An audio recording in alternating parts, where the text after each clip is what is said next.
في هذه الأثناء الحوراء زينب ظلت تنظر يمينا وشمالا.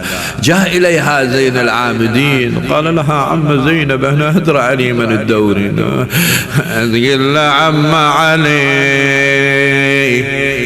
دلني على قبر ابن والدي.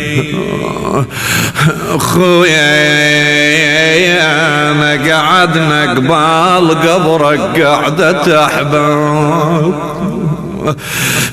اخويا احباب واتمنى القبر ينفتح بباب. اخويا واشوف انك اش كبره بقلب الاصوات. اخويا وسولف ليك سوالف ضيم وعتاب. اخويا يلحق على اختك يا ابن ابوها. اخويا يا حرمه والعدا واليولوها.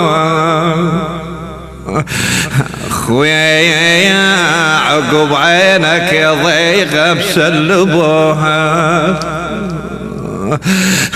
اخويا يا بليل الاخت من تفقد اخوها. اخويا القوم ما خلوا الهيبه. اخويا يا اخت عباية ظلت الغريبة. المنتج المنفذ لهذا العمل مؤسسة جاسم الكاظمي. دم يقطر مشيبة.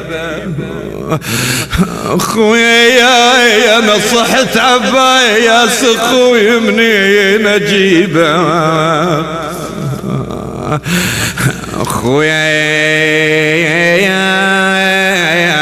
اخويا كان لي ذراع وعيون.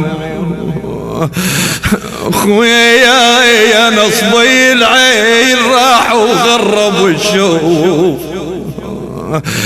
اخويا على والدنيا بيمن والسبع رواح.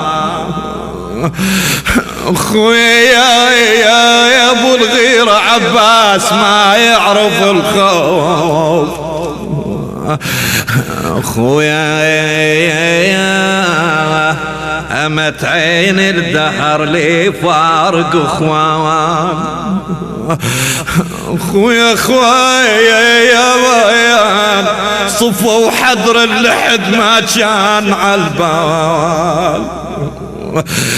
اخويا اسف كل الاسف غطت التربان. اخويا كان القبر يحجلوا الى لسان. اخويا انا كون ادري اخويا تروح متعود. يا اخويا ودايحتك جاعت طليتك. اخويا وجيتك يا اخويا لكن حيل مهدود.